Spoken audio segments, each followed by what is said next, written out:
Eight of Cups family. Welcome to Eight of Cups Tarot and welcome to your short horoscope for Scorpio season. Happy November, guys. It's definitely a very intense month to say the least. Scorpio season is always intense. It just is. It's about the changing. It's about the transformation. It's about the new growth, which often entails the shedding and the letting go. I like to always remind people that when we look at the whole of a season, it's very much deeply connected to the seasons in the Northern Hemisphere. So to get a good idea of what Scorpio is about, you want to take a look at what's happening in nature right now. What is going on is there's a certain amount of death taking over our environment. Things are not thriving.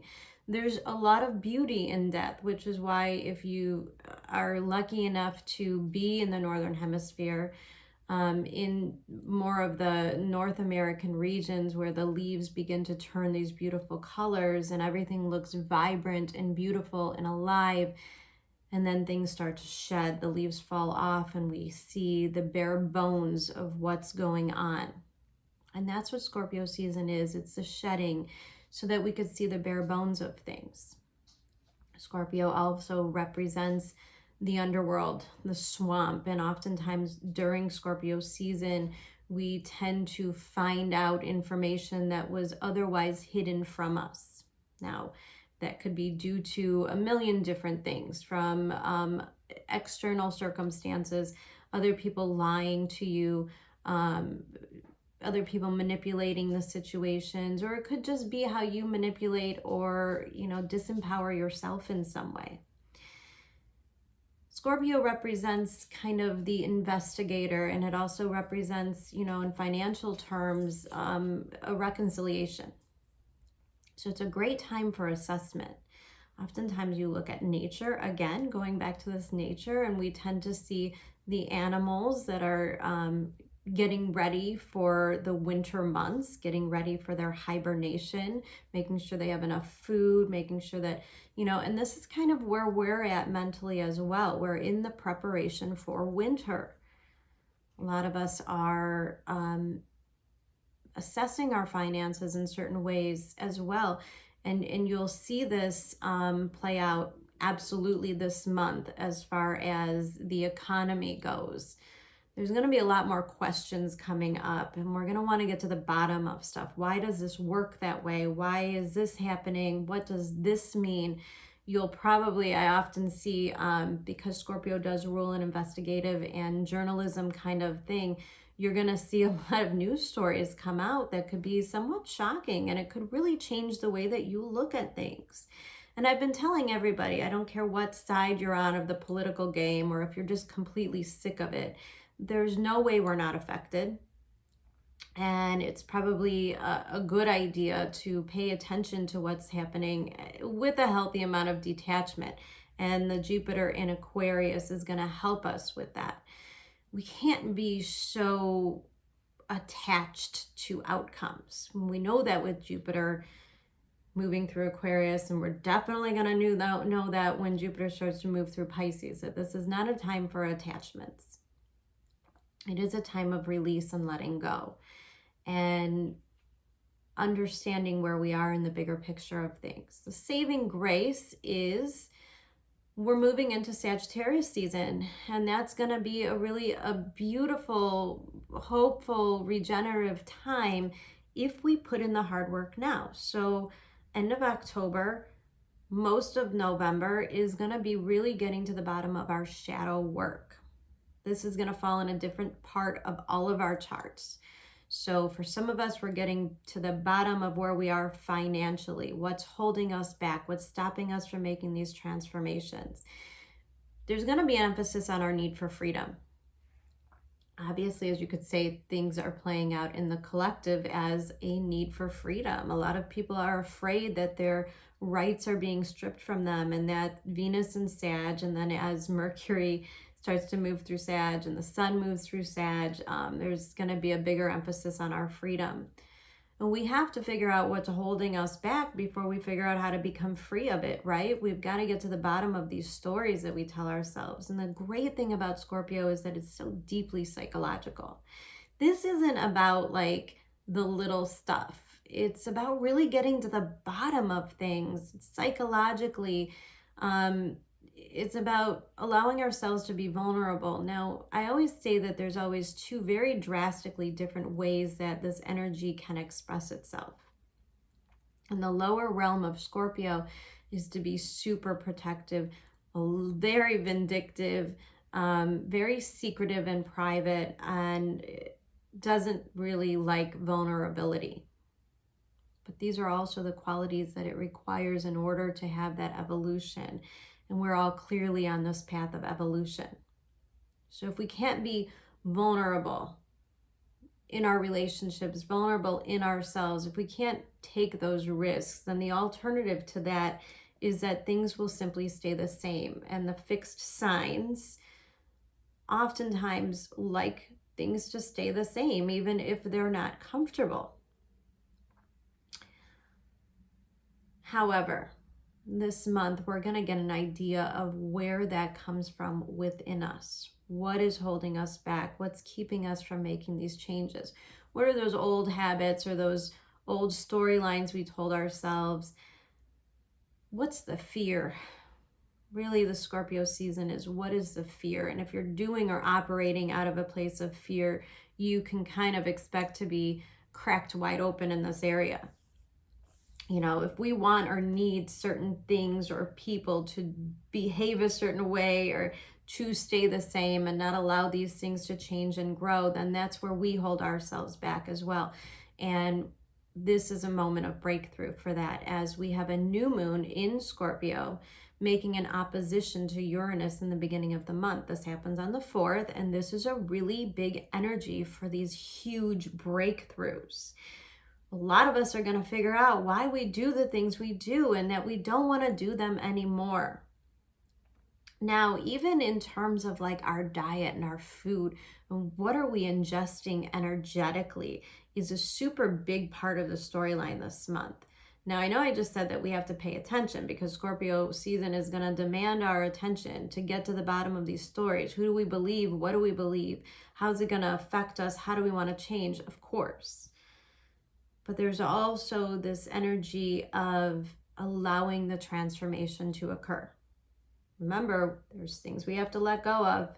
So we have to take a good look at ourselves, psychologically, how we do things, how we hold on to things.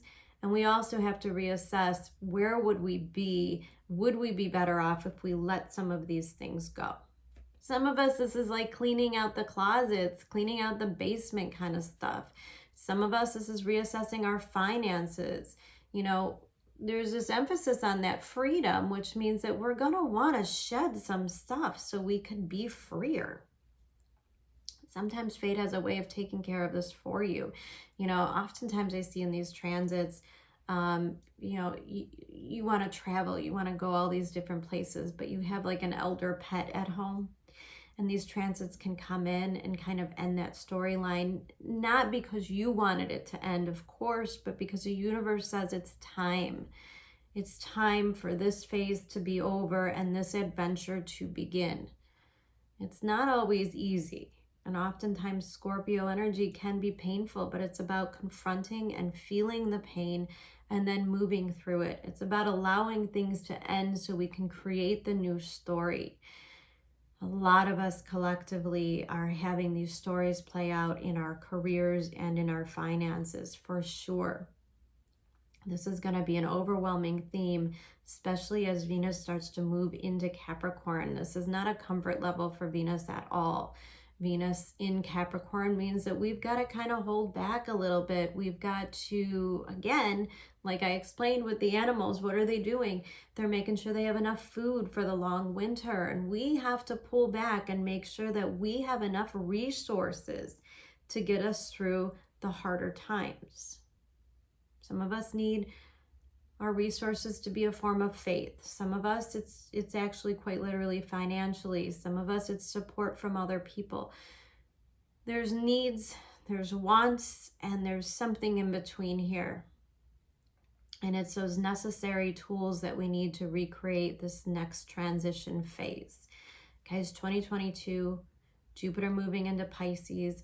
It's a 6-year. This is a very spiritual time for everybody on the planet.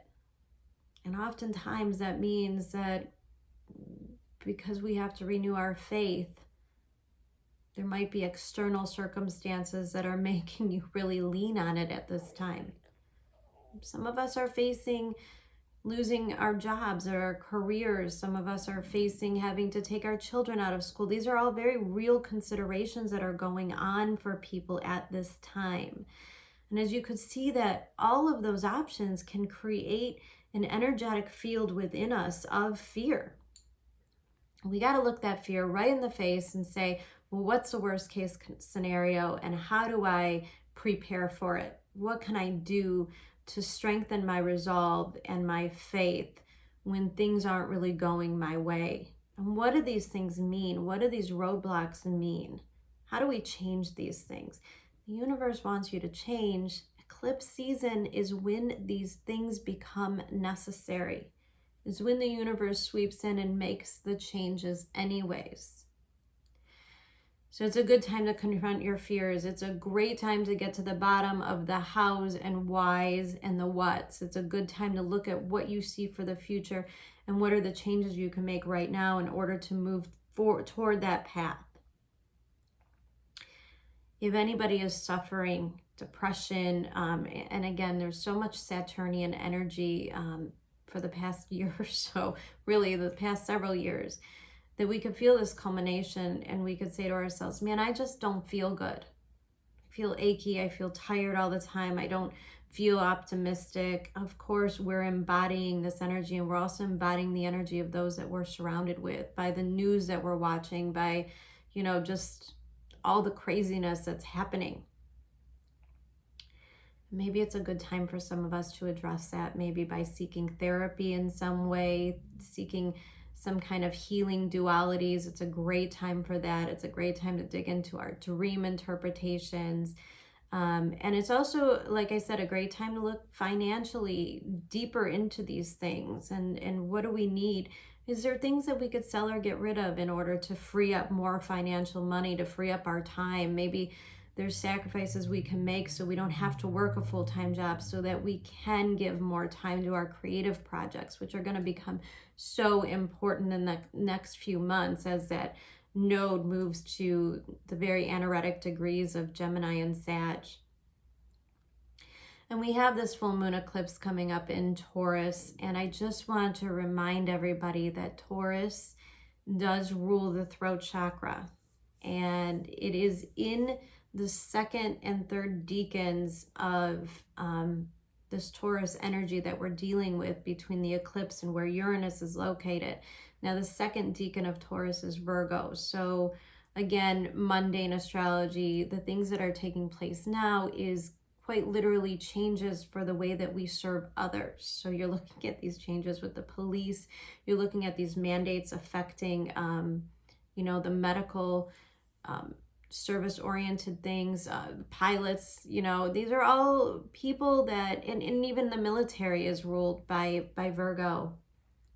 So you're looking at people, massive amounts of the collective that are going through these changes and having to confront these fears of whether, if I don't want to get a vaccine, is this worth losing my job or losing my career, or all these years of college and the investments that I put into them? These are not easy decisions. And that's where we can kind of trust these eclipses to come through and change our momentum towards our destiny. And so Venus in Sag, Mercury is going to be moving through Sag. Eventually the sun is going to catch up and move through Sag at the end of the month, closer to this transit. And Taurus also rules the throat chakra. And there's a need for expressing our self-worth here. What are our priorities? What are our values? We're going to begin to associate strongly with some very literal hopes and values that we have. What do we want that new life to look like? What do we want these new structures that we're creating to look like? And it has to be more authentic and of ourselves. Jupiter is going to demand this at the end of Aquarius. There's no more masking things. Quite literally, there's no more masking what we want and what we desire. It's just simply this energy is too big within us for it to be ignored. So it's a really beautiful time for us to assess what really matters to us. Take ownership of the things that we truly want and desire, and to let go of the rest. Now, this month is a lot about compromise. We're going to have to find the compromise. If you are in any kind of a Scorpio energy in which you can't accept a loss in some way, because Mars is going to move into that area in Scorpio, it's going to trigger our egos a lot. And again, I'm going back to those two different forms of that Scorpio energy. If we don't get our way, we could be very vindictive. We can become very manipulative. We're going to feel this need to control situations. This comes from a deep-seated, deep-rooted need to be in control so that we don't have to confront the unknown. The other side of Scorpio is if you let go, oftentimes the things we fear, we're never really worthy of it to begin with. So we have to allow these transformations to take place. We have to allow the dying off in order for the new growth to emerge later. That's ultimately the theme this month, guys. It's a heavy, intense month, but it's a great pause, and it's a great time to assess where we are, what we want, and how to move towards that in a better way. So in a lot of ways, you can make so much of a leap forward this month by confronting all of that inner stuff that blocks us.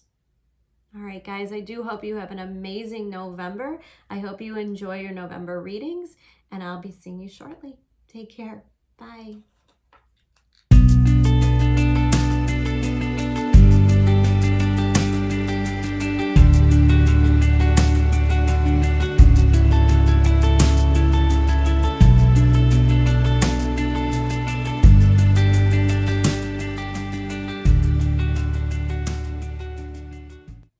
Hello, Aries. Welcome to 8 of Cups Tarot, and welcome to your cards for November.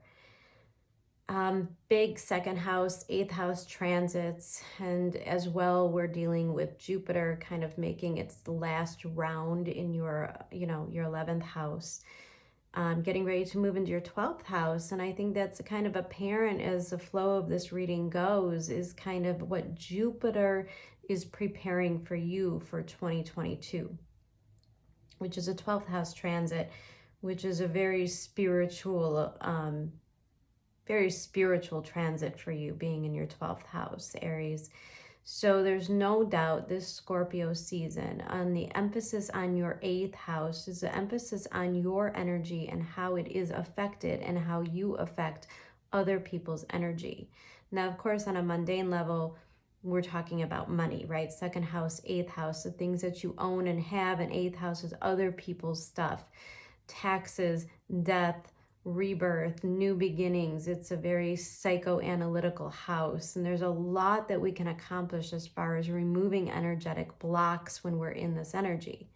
And I think that needs to be Aries' focus this month, is a little bit more internal and a little bit more introspective as far as that 8th house is concerned. We could heal a lot of subconscious energy here. And there's probably or likely blocks that you keep hitting up against for the past couple of years, most likely. Things not quite going your way, not being able to get something off the ground. And there's almost like this invitation for this wild success and this opening up as we start to move, as Jupiter starts to move back into your 12th house, into Pisces. But we have to do this psychoanalytical work first. We have to remove these blocks so that the universe can deliver what we've been asking for. And so it's going to feel like a process. Now, you are coming out as a Queen of Pentacles. And there's a lot really in the chart as well as in this reading playing out to resources, money, likely involving something that you do for a living or your financial situation in some way. But if you remove money from the equation, what is left is our self-worth and how we expect others to treat us. And that's really what that second house, eighth house asset is. What do we have and what is our value as far as other people are concerned? And when we look at you coming out as a Queen of Pentacles, there's definitely this very independent, comfortable energy. But it's a reminder as well, there's a lot of fixed energy here. Now I know Aries is a cardinal sign, and so most of my cardinal signs are starting to experience the rebirth and the restarts. But because you are Mars ruled, there's going to be a lot of stuff coming to the surface this month. And the universe wants to remind you that regardless of what comes up, you are in charge and you are in power of how this is all going to play out. There could be some disruptions, right? Mars, there can be an unsettling news, unsettling circumstances, maybe the people around you, but you are fine. And that's what I want to say to you with this Queen of Pentacles, is that you have everything that you need and want and desire at your fingertips. Remember, the Queen of Pentacles is a cultivator. She creates. When she wants something, she plants the seeds and she patiently waits for it to grow. And there's a great deal of patience coming through, especially with this Knight of Pentacles underneath. This is also very slow, cautious moving energy, and yet it is steady and earthy. And I like the kind of earth that's coming through for you this month, which is very indicative of the Scorpio 8th house energy. We're unearthing things within us. Now, the first couple of cards here, we have the 8 of Pentacles and the 9 of Wands in reverse. Now, the 8 of Pentacles likely is this feeling that you've busied yourself with work. It's not necessarily a bad thing. I like the 8 of Pentacles because it means that we're making progress, and it also means it doesn't really feel like work, right? Because it's the idea of being in the flow. So maybe there's been situations or circumstances in your life that are kind of beyond your control, and therefore you chose to focus on the things you can control. And this is super mature, intelligent perceptions that you have. If you can't control other people, you could certainly look at your own life and realize what changes need to be made. What can you do? How can you change this? How can you be stronger? And it's also a reminder that we're here to provide whatever we need for ourselves, and it doesn't ever come from external circumstances. And I like that you're in the flow. I like that you're working hard. I like that you're gaining traction and making progress and focusing. Your ability to focus is amazing this month. But we have this 9 of Wands in reverse. And usually I like to see the 9 of Wands in reverse because it's this kind of idea that we're dropping our guard. And I think that's good. If Aries is working on kind of dropping a wall, which is kind of like removing those blockages, maybe you've been doing a lot of spiritual work. Maybe you've been doing a lot of financial work. And maybe if you're somebody who's been kind of repairing their finances for a while, this is kind of paying attention to the pennies energy. You know, the saying, if you pay attention to the pennies, the dollars take care of themselves. So there is, for an example, maybe attention being laid on the way that you spend money, taking a look at your budget and saying, where can I make smarter decisions? And when you start to see how easy it is to make these repairs, you're paying off one bill or one debt at a time, and you're really making progress, then the no's start turning into yeses. The blocks are removed. Now, it works the same way in a spiritual sense. If you're focused on your spiritual evolution, on doing the shadow work, which often comes with these 8th house transits, when you're willing to look at things that way,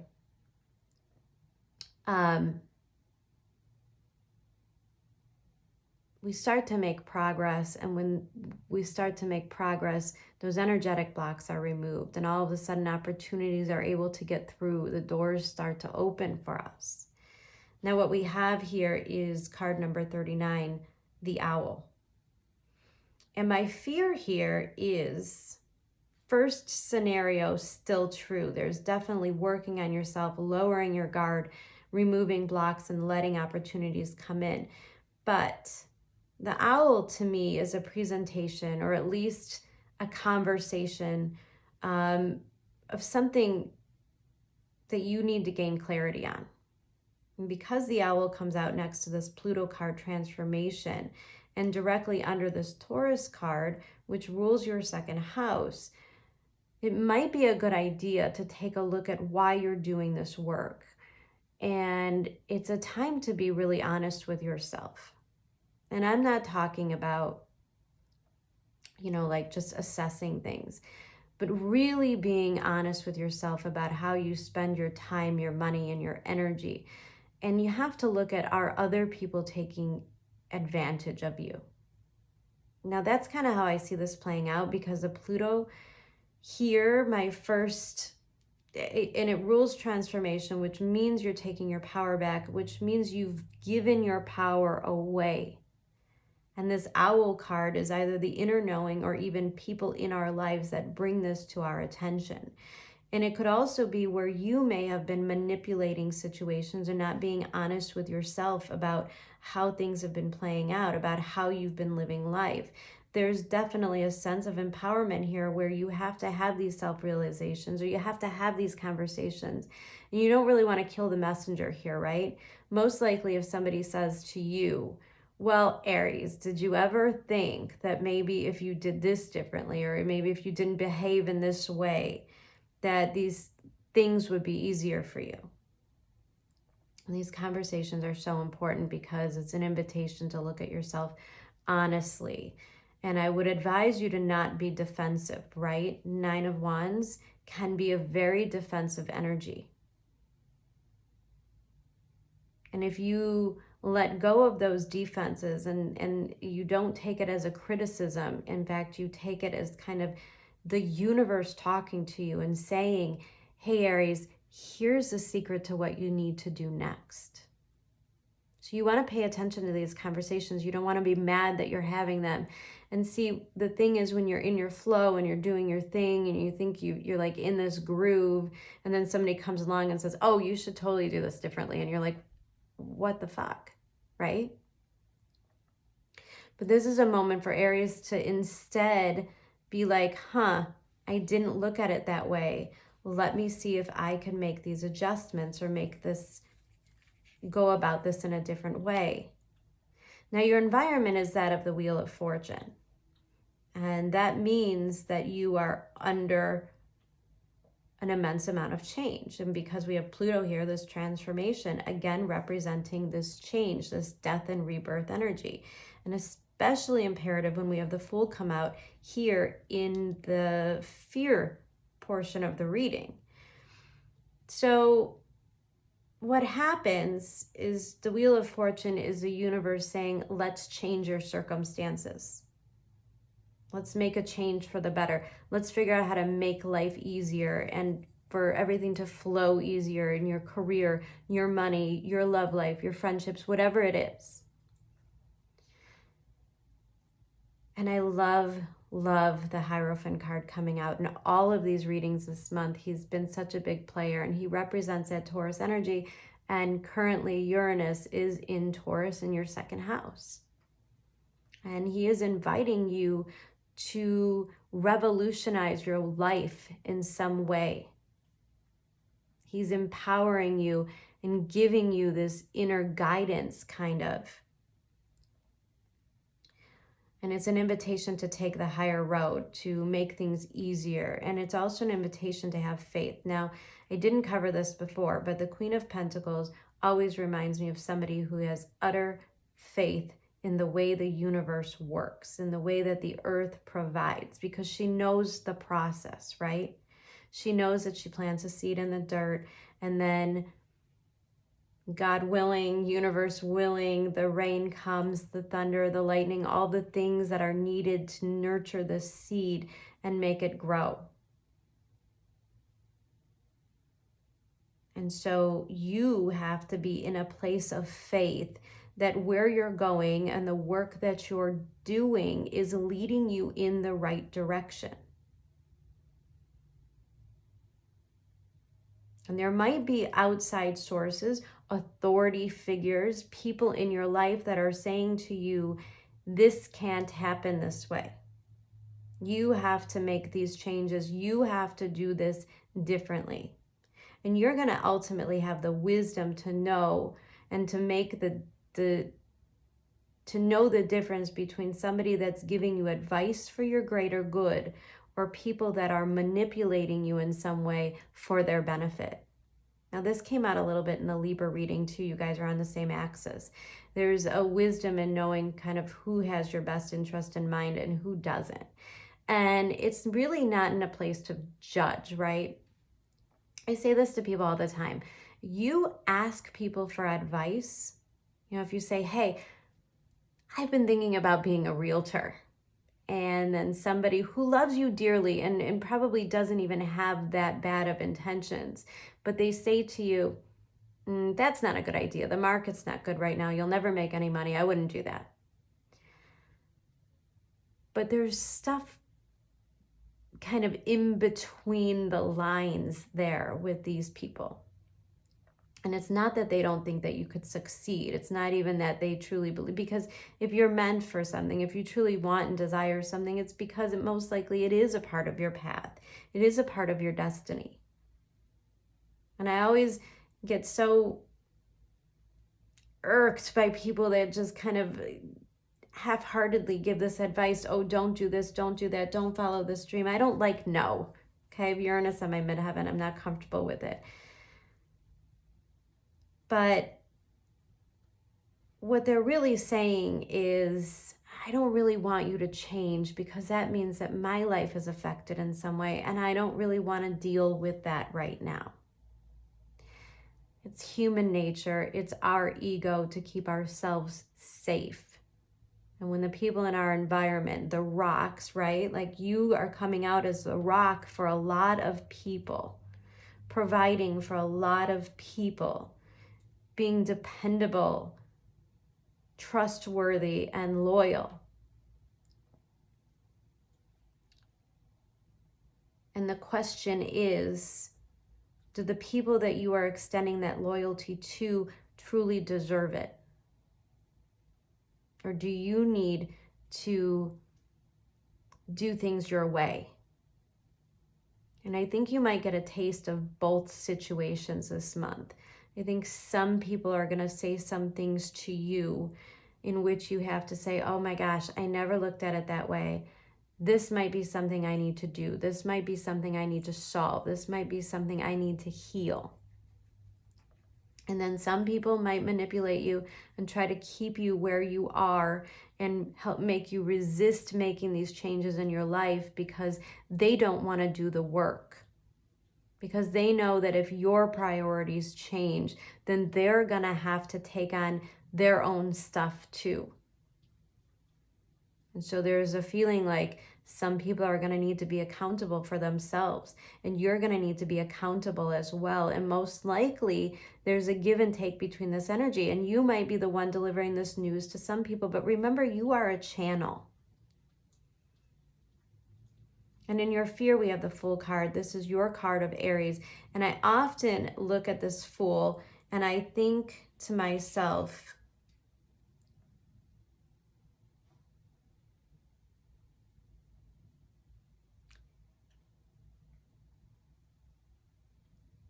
are you afraid to say things or do things? Are you afraid to take that leap of faith in some way? Now here we have the Dragon's Hoard protecting the future, card number 12. Now, this has been happening in almost every reading. We have a 12 here breaking down to a 3. We have a 12 here breaking down to a 3. And it's no coincidence that we have the North Node moving to almost the end, which is really the beginning of Gemini energy. This third house energy is really weighing in on you. This is the way that you think. This is your environment and what it does for you. And I think that the environment is of utmost importance for you this month. the environment in which you work, the environment in which you live. These things, these neighborhoods and the people that you associate with are going to play a big role in your journey through this month and through this eclipse season. And the Dragon's Hoard is kind of a card where you're being handed a gift. You're being kind of launched into something, most likely. Again, I'm going back to the financial stuff, to money, to your job and career, because it is a second house, 8th house transit. You may be stumbling into greater abundance or have the opportunity to. You may be questioning, like, is this too good to be true? Is this something that I can handle? And the truth is, this was earned. Now there's a sense of good luck or good fortune coming for you. Remember, your environment is the wheel of fortune, new opportunities opening up to you, most likely because you did the work and you did the discernment between the good advice and the bad advice and what's truly right for you and where are you being manipulated or held to stay the same. Because the thing is, I think your soul wants to take this leap of faith. I think your soul wants this change. And the change that you're being invited to make now, or the abundance that's being offered to you, or the opportunity that you have right now is and has always been yours. Now, there was probably certain things you had to do in order to be ready for it, right? 9 of Wands in reverse. Removing the blockages, which may be the way you think, it might be the people you associate with, it's the voices around you that tell you, don't, you can't, it's not a good idea. And then the universe gives you this opportunity. And it's very important for you to understand with the Dragon's Hoard that the opportunity of abundance is not necessarily for you. You are setting the tone for the people that will follow. So if you have children, for instance, and you know you have to make this career change and you're worried that it's not going to like pay the bills or take care of you, I think you'll find out that indeed it does. And again, the reflection of, but it's not just for you. It's for you to take care of your loved ones. It's for you to carry this wisdom on. If this is something spiritual that you're going through, the gifts that you're getting, the progress that you're making is so that you could say to others, well, this is how I changed my life. And this is how I took my power back. And so it's a reminder this is not a selfish thing that Aries is going through. It's not just about you. It's setting the tone so that the success can move on through linear ancestors and linear stories and realms for you. And we have this King of Cups and we have this card number 45, breaking down to a card number 9, your 9th house, which is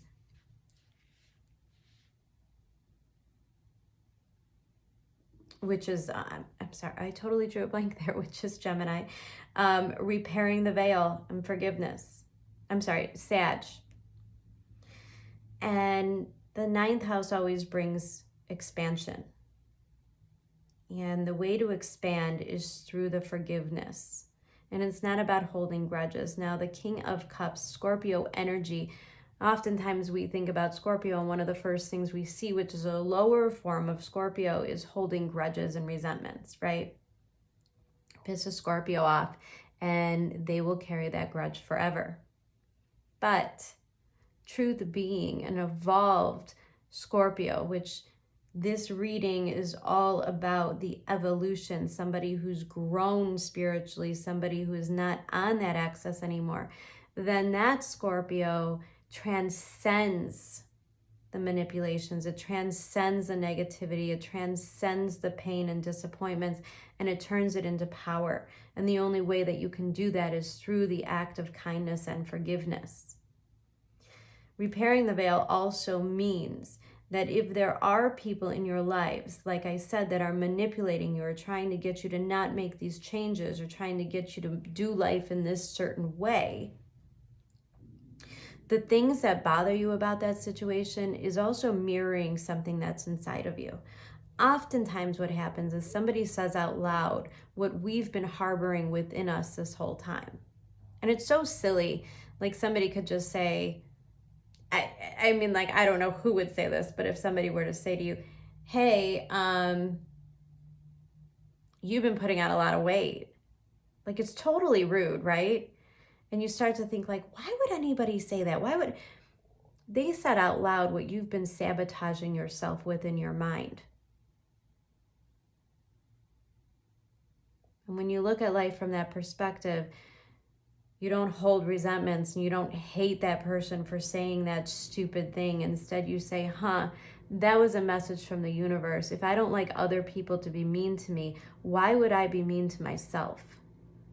Why would I hold myself to those standards? Why would I participate in that negative self-talk? And see, I think what's going to happen more and more as you gain alignment, which is what this Taurus eclipse on the 19th is really going to do. It's going to help you gain this strength and alignment. And then we have this card, Beyond Illusion. And this is really that energy of Jupiter moving into the 12th house, where it could bring you some really beautiful gifts if you are conscious and ready. If not, you could get yourself into a lot of trouble with the 12th house transit, because it's also a house of sabotage. It rules both. So if you continue to hold on to negative habits, if you continue to take this criticism and hold judges and allow other people to make decisions for you and dictate your life purpose, and then the 12th house transit is going to be a lot of unraveling, which is probably going to be a little bit unpleasant. But if you do the work now, and if you allow the process of the rebirth, then that 12th house transit is going to be ultimately so empowering and so spiritual. There are so many gifts that can come to you, karmic gifts, people, connections, money, whatever it is that you want. And the veil is thinning, which is what happens in a 12th house transit. You begin to carry a dialogue with your higher being, with your inner source. And you start to trust the universe, which is really what this is all about. Trusting the universe, trusting your higher power and your higher voice to make the decisions and to dictate what happens next in your life. That's true empowerment. Those decisions will never and are never meant to come from other people. They are what we obtain from within. When we listen to other people, we tend to make mistakes, meaning we have to go back to the drawing board. And the universe is telling you that you have the intelligence to do this on your own, and you'll feel so good for it. All right, Aries, really beautiful. Oh, wait, I don't think I went over this card quickly because it just kind of reiterates or wraps up everything that I said. Enlightenment is a journey. I show compassion to myself and all living things. I could be centered within chaos. All of my past lives have brought me to this perfect moment of realization and wisdom. See, it's the enlightenment. You are on the journey, Aries, and it's a beautiful process. Don't expect it to move quickly because it's a process, but it's also a deep foundation for your next phase in life. It's really beautiful, Aries. I love this reading so much for you guys. I hope that you have a wonderful November, and I will talk to you very soon. Take care. Bye-bye.